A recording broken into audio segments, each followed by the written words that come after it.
हर हर महादेव सभी को। आप सभी का एक बार फिर से स्वागत है हमारे चैनल में। शनि शुभ है या अशुभ है, चलिए जान लेते हैं इस वीडियो के माध्यम से। नीलांजनम समाभासम रविपुत्रम यमाग्रजम छाया मातंग संभूताम तम नमामि शनिश्चरम। ओम शन्नो देवीरभिष्टये आपो भवन्तु पीतये संयोरभिर्वन्तु न। ओम शं शनिश्चराय नमः। ओम नीलांजम समाभासम रविपुत्रम यमाग्रजम छाया मातंग संभूतम तम नमामि शनिश्चरम। मेष लगन के लिए यह बाधाकारक ग्रह हैं। वृष के लिए भी नवम दशम का स्वामी होते हुए भी बाधाकारक हैं और बहुत अच्छे फल नहीं देते। मिथुन और कन्या के लिए यह मध्यम फलदायी हैं। कर्क और सिंह के लिए ये अच्छे नहीं हैं, लेकिन सिंह में मध्यम फल देते हैं। तुला के लिए यह पूर्ण योग कारक हैं एवं अपनी दशा अंतरदशा में पूर्ण सुख शांति एवं समृद्धिदायक हैं। वृश्चिक एवं धनु के लिए शनि साधारण फलदायी हैं। मकर के लिए शुभ एवं कुंभ के लिए ये कुछ अशुभता लिए शुभ हैं। मीन के लिए भी शनि अशुभ नहीं है।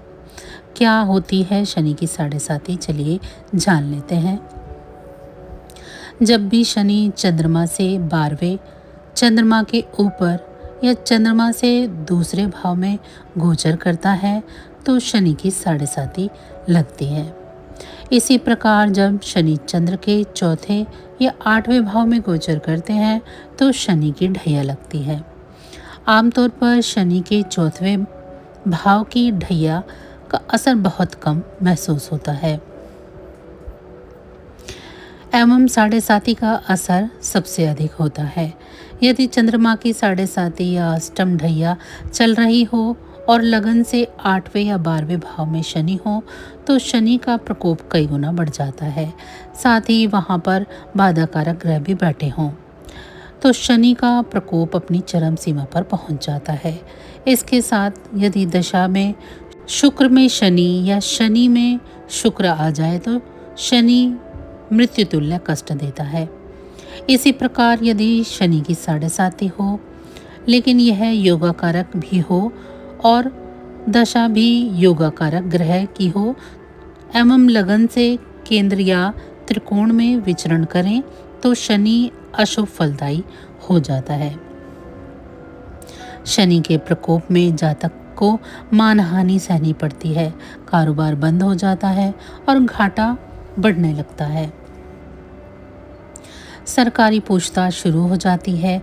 जेल और कर्ज का भय बहुत सताता है। स्वास्थ्य खराब हो जाता है, खासतौर पर रात की नींद उड़ जाती है। पेट में दर्द रहने लगता है। कोई रास्ता नहीं सोचता। दुश्मन हो जाते हैं। साथ उठने बैठने वाले लोग गायब हो जाते हैं। घर में बच्चे, पत्नी, भाई बहन, माँ बाप सब सीख देने लगते हैं, लेकिन उसके दुख को कोई नहीं बांट पाता। कोई काम करने में मन नहीं लगता। ऐसी हालत हो जाती है कि जीवन बोझ लगने लगता है। ऐसी हालत में शनि के उपाय शांति प्रदान करते हैं, थोड़ा थोड़ा कार्य करने की शक्ति भी देते हैं और आत्मबल बढ़ने लगता है। चलिए जान लेते हैं ऐसे ही कुछ उपायों के बारे में जो निजात दिलाएंगे। निम्न प्रकार के उपाय अत्यंत सरल हैं जो कोई भी कर सकता है। शनि के मंत्र का जाप करें। ओम प्राम प्रीम प्रो स शनिश्चराय नमः या ओम शम शनिश्चराय नमः। हर शनिवार छाया का दान करें। एक कांसे या स्टील की कटोरी में सरसों का तेल लेकर उसमें एक सिक्का डालकर अपनी शक्ल देखकर शनि पर चढ़ाएं या डकोत को दान दे दें। श्री हनुमान चालीसा, सुंदरकांड का नित्य या हर शनिवार को पाठ करें। काले चने, उड़द, काले तिल, काला कपड़ा एवं लोहा शनिवार को गरीबों में दान दें। 7 मुखी और 14 मुखी रुद्राक्ष का धारण करें। नीलम रत्न धारण करें, अन्यथा नीली या लाजवरत पंचधातु में धारण करें। काले कुत्ते को तेल से चिपड़ी हुई रोटी मिष्ठान सहित खिलाएं। शनि के सिद्ध मंदिर में शनिवार को सरसों के तेल से शनिदेव का अभिषेक करें। घोड़े की नाल का छल्ला दाहिने हाथ की मध्यमा में शनिवार की शाम को धारण करें। पीपल के पेड़ के नीचे शाम को तेल का दीपक जलाएं। हनुमान जी को शनिवार को चमेली का तेल का चोला चढ़ाएं। चलिए अब जान लेते हैं शनिवार की पौराणिक कथा और रहस्यों के बारे में। प्रत्येक इंसान के जीवन में उतार चढ़ाव लगाए ही रहते हैं। इनका मुख्य कारण पूर्व जन्म के कृत कार्य हो सकते हैं। ज्योतिष मान्यताओं के अनुसार हमारे कर्मों के अनुसार ही ग्रह हमें फल भी देते हैं। पौराणिक ग्रंथों में शनिदेव को न्यायाधीश के रूप में दर्शाया गया है। शनिदेव सदा से जिज्ञासा का केंद्र रहे हैं। पौराणिक कथाओं के अनुसार शनिदेव कश्यप वंश की परंपरा में भगवान सूर्य की पत्नी छाया के पुत्र हैं। शनिदेव को सूर्य पुत्र के साथ साथ पितृशत्रु भी कहा गया है। शनिदेव के भाई बहन मृत्युदेव, यमराज, पवित्र नदी यमुना व क्रूर स्वभाव की भद्रा है। शनिदेव का विवाह चित्ररथ की बड़ी पुत्री के साथ हुआ था। ज्येष्ठ मास के कृष्ण पक्ष की अमावस्या को शनिदेव का जन्म उत्सव मनाया जाता है। शनिदेव का जन्म स्थान सौराष्ट्र के शिंगणापुर माना गया है। हनुमान, भैरव, बुध व राहु को वे अपना मित्र मानते हैं। शनिदेव का वाहन गिद्ध है और उनका रथ लोहे से बना हुआ है। शनि के 10 नाम यम, प्रभु, पिपलाक्ष, कोणस्थ, शौरी, शनिश्चर, कृष्ण, रोदांतक, मंद, पिंगल। शनि अपना शुभ प्रभाव विशेषतः कानून, राजनीति व अध्यात्म के विषयों में देते हैं। शनि के बुरे प्रभाव से गुर्दा रोग, डायबिटीज़, मानसिक रोग, त्वचा रोग, वात रोग व कैंसर भी हो सकते हैं, जिनसे राहत पाने के लिए शनि की वस्तुओं का दान करना चाहिए। चलिए अब आपको बता देते हैं शनिदेव का रंग काला क्यों है। जब शनिदेव अपनी माता छाया के गर्भ में थे तब शिव भक्तनी माता ने तेजस्वी पुत्र की कामना हेतु भगवान शिव की घोर तपस्या की, जिस कारण धूप व गर्मी की तपन में शनि का रंग गर्भ में ही काला हो गया। लेकिन माँ के इसी तप ने शनिदेव को अपार शक्ति भी दी। शनि की गति अन्य ग्रहों से मंद क्यों है, चलिए आपको बता देते हैं। शनि एक धीमी ग्रह से चलने वाले ग्रह हैं। पुराणों में कहा गया है कि शनिदेव लंगड़ाकर चलते हैं, जिस कारण उनकी गति धीमी है। उन्हें एक राशि को पार करने में लगभग 2.5 वर्ष का समय लगता है।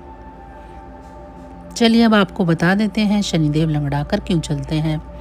इस विषय पर शास्त्रों में 2 कथाएं प्रचलित हैं। एक बार सूर्यदेव का तेज सहन न कर पाने की वजह से उनकी पत्नी संज्ञा देवी ने अपने शरीर से अपनी ही जैसी एक प्रतिमूर्ति तैयार की और उसका नाम स्वर्णा रखा, जिससे आज्ञा दी कि तुम मेरी अनुपस्थिति में मेरी सारी संतानों की देखरेख करते हुए सूर्यदेव की सेवा करो और पत्नी सुख भोगो। यह आदेश देकर वह अपने पिता के घर चली गई। स्वर्णा ने भी अपने आप को इस तरह ढाला कि सूर्यदेव को भी यह रहस्य न पता लगा। इस बीच सूर्यदेव ने स्वर्णा को 5 पुत्र व 2 पुत्रियां हुई।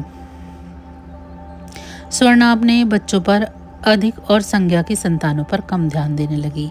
एक दिन संज्ञा ने पुत्र शनि को तेज भूख लगी थी, तो उसने स्वर्णा से भोजन मांगा। तब स्वर्णा ने कहा कि अभी ठहरो, पहले मैं भगवान को भोग लगा लूं और तुम्हारे छोटे भाई बहनों को खाना खिला दूं, फिर तुम्हें भोजन दूंगी। यह सुनकर शनिदेव को क्रोध आ गया और उन्होंने अपनी माता को मारने के लिए अपना पैर उठाया, तो स्वर्णा ने शनि को श्राप दे दिया कि तेरा पाँव अभी टूट जाए। माता का श्राप सुनकर शनिदेव डरकर अपने पिता के पास गए और सारा किस्सा कह दिया।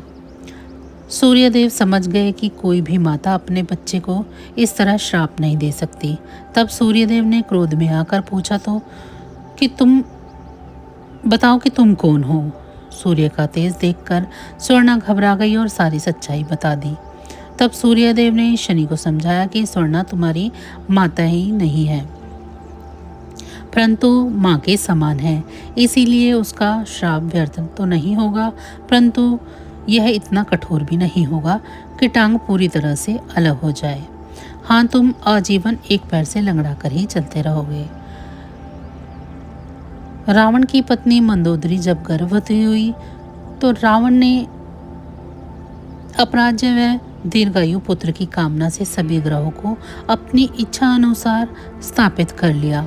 सभी ग्रह मनुष्य भविष्य में होने वाली घटनाओं को लेकर चिंतित थे, लेकिन रावण के भय से वे वहीं ठहरे रहे।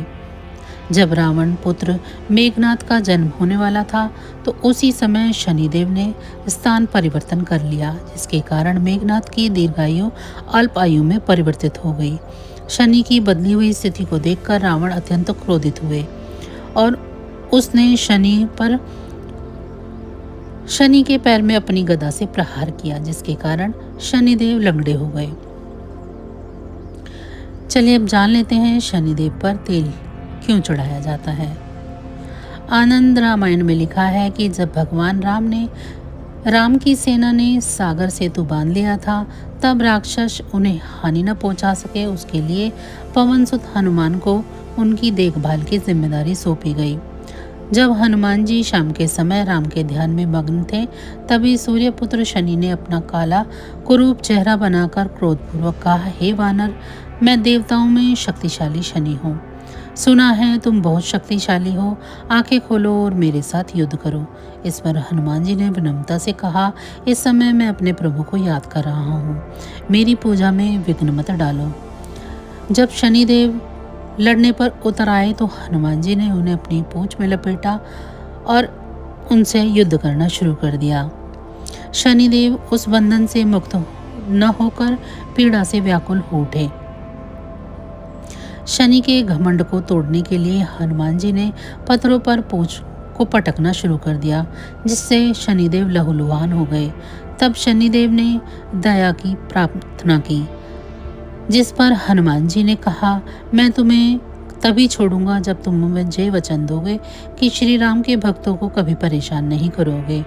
शनि ने गिड़गिड़ाकर कहा, मैं वचन देता हूँ कि कभी भी भूलकर आपके और भगवान श्री राम के भक्तों की राशि पर नहीं आऊंगा। तब हनुमान जी ने शनि को छोड़ दिया और उसके घावों पर लगाने के लिए जो तेल दिया तो उससे शनिदेव की सारी पीड़ा मिट गई। उसी दिन से शनिदेव को तेल चढ़ाया जाता है, जिनसे उसकी पीड़ा शांत होती है और वे प्रसन्न भी होते हैं। चलिए अब जान लेते हैं शनिदेव की दृष्टि में क्रूरता क्यों है। ब्रह्म पुराण में कहा गया है, बचपन से ही शनिदेव भगवान कृष्ण के परम भक्त थे। वयस्क होने पर उनके पिता ने चित्ररथ की कन्या से उनका विवाह करा दिया। एक रात उनकी पत्नी ऋतु स्नान करके पुत्र की प्राप्ति की इच्छा से उनके पास पहुंची तो शनिदेव भगवान कृष्ण के ध्यान में मग्न थे। पत्नी प्रतीक्षा करके थक गई, उसका ऋतुकाल निष्फल हो गया। तब उसने क्रोध होकर शनिदेव को श्राप दिया कि आज से जिसे भी तुम देख लोगे वह नष्ट हो जाएगा। ध्यान टूटने पर शनिदेव ने अपनी पत्नी को मनाया, लेकिन श्राप के प्रतिकार की शक्ति उसमें न थी। तभी से शनिदेव की दृष्टि को क्रूर माना जाने लगा और वे अपना सर नीचे करके रहने लगे, क्योंकि वे नहीं चाहते थे कि उनकी दृष्टि के द्वारा किसी का अनावश्यक अनिष्ट हो। चलिए अब जान लेते हैं शनि को न्यायाधीश क्यों कहा जाता है। कहा गया है कि शनिदेव क्रूर ग्रह नहीं है, वे न्याय करता है। व्यक्ति जब पाप करता है वह लोभ, हवस, गुस्सा, मोह से प्रभावित होकर अन्य अत्याचार, दुराचार, अनाचार, पापाचार, व्यभिचार का सहारा लेता है, तो शनिदेव उस व्यक्ति के जीवन में 7.5 लाकर उसके पापों का हिसाब स्वयं कर देते हैं। लेकिन यदि 7.5 के दौरान भी व्यक्ति असत्य को नहीं छोड़ते, दया और सत्कर्म का सहारा लेते हैं, तब समय शुभता से व्यतीत करवा देते हैं। अतः शनिदेव अच्छे कर्मों के फलदाता है। वे बुरे कर्मों का दंड भी देते हैं, जिस कारण उन्हें न्यायाधीश कहा जाता है। देवी लक्ष्मी के पूछने पर शनिदेव ने उन्हें बताया कि परमपिता परमात्मा ने ही मुझे तीनों लोकों का न्यायाधीश नियुक्त किया है। शनिदेव काजल की डिबिया से क्यों प्रसन्न होते हैं, चलो ये जान लेते हैं। ज्योतिष ग्रंथों में कहा गया है कि शनि को काला रंग व लोहे की धातु अत्यधिक प्रिय है और वह जमीन, भूगर्भ, वीरान स्थल आदि का कारक ग्रह है। इसीलिए किसी भी शनिवार को किसी सुनसान जगह पर काजल की लोहे की छोटी सी डिबिया को जमीन में गाड़ देते हुए और बिना पीछे देखे घर लौट आए तो यह शनिदेव की अशुभता से बचाने का सटीक व सरल उपाय है। दशरथ स्रोत से शनि प्रसन्न क्यों होते हैं, चलिए भी जान लेते हैं। शास्त्रों में यह आख्यान मिलता है कि शनि के प्रकोप से अपने राज्य को घोर दुर्भिक्ष से बचाने के लिए राजा दशरथ उनसे मुकाबला करने पहुंचे। उनका पुरुषार्थ देखकर शनिदेव ने उनसे वरदान मांगने को कहा। राजा दशरथ ने विधिवत स्तुति कर स्वरचित श्रोत से उन्हें प्रसन्न किया तो शनिदेव ने उन्हें वरदान दिया कि चतुर्थ एवं अष्टम ढैया होने पर दशरथ श्रोत पढ़कर मेरे द्वारा दिए जाने वाले कष्टों से रक्षा की जा सकती है। कोकिला वन का शनिदेव मंदिर सिद्ध क्यों कहलाता है, चलिए आपको बताते हैं। द्वापर युग में बंसी बजाते हुए एक पैर पर खड़े हुए भगवान श्री कृष्ण ने शनिदेव की पूजा अर्चना से प्रसन्न होकर उन्हें दर्शन दिए और कहा कि नंदगांव से सटा कोकिला वन उनका वन है। जो इस वन की परिक्रमा करेगा और शनिदेव की पूजा करेगा वह मेरी व शनिदेव दोनों की कृपा प्राप्त करेगा। इस कारण से कोकिला वन के शनिदेव मंदिर को सिद्ध मंदिर का दर्जा प्राप्त है। चलिए अब जान लेते हैं काशी विश्वनाथ मंदिर का शनिदेव से क्या संबंध है। स्कंद पुराण में वृतांत है कि एक बार शनिदेव ने अपने पिता सूर्यदेव से कहा कि मैं ऐसा पद प्राप्त करना चाहता हूँ जो आज तक किसी ने प्राप्त न किया हो। वह मेरी शक्ति आपसे 7 गुना अधिक हो। मेरे वेग का सामना कोई देवदाना साधक आदि न कर पाए और मेरे आराध्य श्री कृष्ण के दर्शन हो।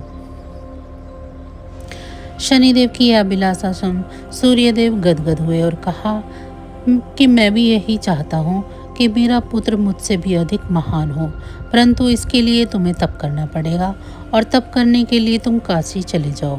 वहाँ भगवान शंकर का घनघोर तप करो और शिवलिंग की स्थापना कर भगवान शंकर से अपने मनवांछित फलों का आशीर्वाद लो।